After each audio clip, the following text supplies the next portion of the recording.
కేసీఆర్ గారు 10 ఏళ్లలో సంవత్సరానికి 40,000 కోట్లు అప్పు చేస్తే అది తప్పట. కానీ రేవంత్ రెడ్డి గారు సంవత్సరంలో 1,60,000 కోట్లు అప్పు చేస్తే అది తప్పు కాదట. ఇప్పుడు కేసీఆర్ గారేమో అప్పు చేస్తే ఏం చేసిండు? 73,000 కోట్ల రూపాయలు రైతు బంధు రూపంలో మీ అందరికీ టింగు టింగు టింగు అనుకుంటా 11-12 సీజన్లు మీ ఖాతాలు వేసిండు. మరి రేవంత్ రెడ్డి గారు 1,60,000 కోట్లు అప్పు చేస్తేవి ఏం చేసినావు? ఆడబెట్టినావు. టింగు టింగు అంటే కేసీఆర్ యాదికి వస్తాడని టకీ టకీ అన్నాడు. 50 టకీ టకీ అంటే ఇంతవరకు టకీ లేదు, టికీ లేదు. ఒక్క కాడ మాత్రం పడుతున్నాయి టకీ టకీమని. ఏడా అది కరెక్ట్ మాట. ఢిల్లీలో మాత్రం టంచన్గా కొట్టకపోతే ఈయన పోస్ట్ ఊస్టింగ్ కదా, పీక్తుంది. తెల్లారు లేచేవారు కాంగ్రెస్లో ఎవడు కుర్చీ ఎవడు గుంచుతాడో తెలియదు. అక్కడ మాత్రం పైసలు దన్ పడుతున్నాయి. ఏడా రాహుల్ గాంధీ ఖాతాల, ఢిల్లీ ఖాతాల, ఢిల్లీ పెద్దల ఖాతాల మాత్రం ఇక్కడ జరుగుతున్న దోపిడీని మంచిగా అక్కడికి పైసలు తీసుకుపోయి మాత్రం ఢిల్లీలో వంచుతాను. నేను అడుగుతున్నా, ఒకసారి యాద్ చేసుకోండి మీరు. నేను అపరిచితుడని ఉత్తగానే అంటలేను రేవంత్ రెడ్డి గారిని. ఓ దిక్కేమో కేసీఆర్ ఉద్యోగాలు ఇవ్వలేదని రేమో అంటాడు. రాము అనేటోడేమో అదే కాగితాలు పట్టుకొని మళ్ళా తెల్లారి కేసీఆర్ ఇచ్చిన ఉద్యోగాలకే ఈయన పత్రాలు ఇచ్చుకుంటా పోజులు కొట్టుకుంటా ఆయన నిలబడతాడు. కేసీఆర్ ఆనవాళ్ళు లేకుండా చేస్తా అంటాడు. ఎవడు? రెమో. రాము ఏం చేస్తాడు?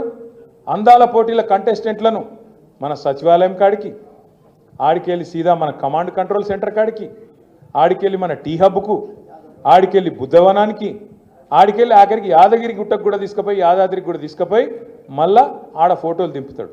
మరి కేసీఆర్ ఆనవాళ్ళు లేకుండా చేస్తా అంటివి కదా. మరి మీరేమైనా కట్టింది ఉంటే, ఏమైనా పొడిచింది ఉంటే మీరు చూపెట్టకపోయినావు. మరి తీసుకుపోయి కాంగ్రెస్ వాళ్ళం 55 ఏళ్ళల్లో ఇవన్నీ కట్టినామని చూపెట్టకపోయినావు. అయితే అప్పుడు నిజాం కట్టిన చార్మినార్ ఉంది, లేదా మళ్ళీ కేసీఆర్ కట్టినవనే తప్ప మధ్యలో 55 ఏళ్ళు ఏమీ లేదు అనే మాట కూడా స్పష్టంగా తేలిపోయింది.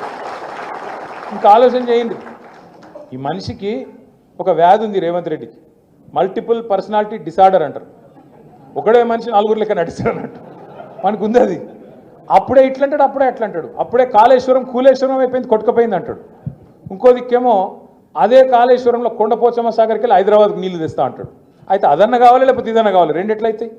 కొండపోచమ్మ ఉన్నదే కాళేశ్వరంలో ఉన్నాయి, మల్లన్న సాగర్ ఉన్నదే కాళేశ్వరంలో ఉన్నాయి. అది కూలిపోతే మరి నీళ్ళు ఎక్కడికి వెళ్ళున్నాయి? మల్లన్న సాగర్లో, కొండపోచమ్మ సాగర్లో.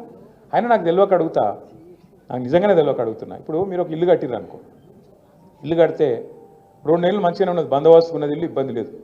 3వ సంవత్సరంలో వాడో వీడో లట్టుగాడో పొట్టుగాడో ఏదో దొంగ పని చేసిండు, మొత్తానికి పక్కింటోడు ఏదో బ్లాస్టింగ్ చేసిండు, ఏదో ఒకటి చేసిండు, మీ ఇంట్లో చిన్న పర్రె పడ్డది, నీళ్ళు వస్తున్నాయి. ఏం చేస్తారు మీరు? ఇల్లంతా గులగొడతారా? కాదు, బుద్ధున్నోడు ఏం చేస్తాడు? దాన్ని మంచిగా రిపేర్ చేసి ఏదో బందోబస్తుగా మొదలు 4 రోజులు అది ఊతాం. అది దాన్ని ఏమంటారు? పూసేది ఏమంటారు దాన్ని? లప్పం కొడతాం. లప్పం కొట్టి నీళ్ళు రాకుండా చేస్తాం. దబ్బన తాత్కాలిక మరమ్మత్తు కాదు కూడదంటే దాన్ని శాశ్వతంగా ఏదన్నా రిపేర్ చేసుకొని దాన్ని బందోబస్తుగా చేస్తాం. బుద్ధినోడు ఎవడని అదే చేస్తాడా?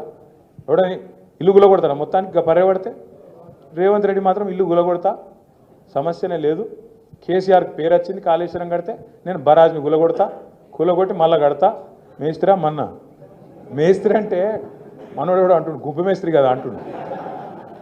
మేస్త్రి అంటే కట్టేటోడు, వీడు కూలగొట్టేటోడు. కూలగొడుతందుకు కూడా సెపరేట్ మేస్త్రీలు ఉంటారు. మీరు చూడుర్రి, 17 నెలల 17-18 నెలల ఒక్క ఇటుక పెట్టిండు ఎక్కడైనా? కొత్త ప్రాజెక్ట్ ఏదైనా కట్టిండా? కేసీఆర్ మరి 40,000 కోట్ల అప్పు సంవత్సరానికి చేస్తే రైతు బంధు ఇచ్చిండు, కరెంటు మంచిగా చేసిండు, నీళ్లు మంచిగా చేసిండు, ప్రాజెక్టులు కట్టిండు, ఇండ్లు కట్టిండు, ఇన్ని కథలు చేసినావు. నువ్వేం చేసినావు? ఇంకా ఎన్ని చెప్పాలి? రైతు వేదిక చెప్పాలి, ఎన్ని చెప్పాలి? ఇంకా నేను ఊరూరికి డంపింగ్ యార్డ్ కట్టినాం, నర్సరీ కట్టినాం, వైకుంఠ ధామాలు కట్టినాం. ఒకటా రెండా?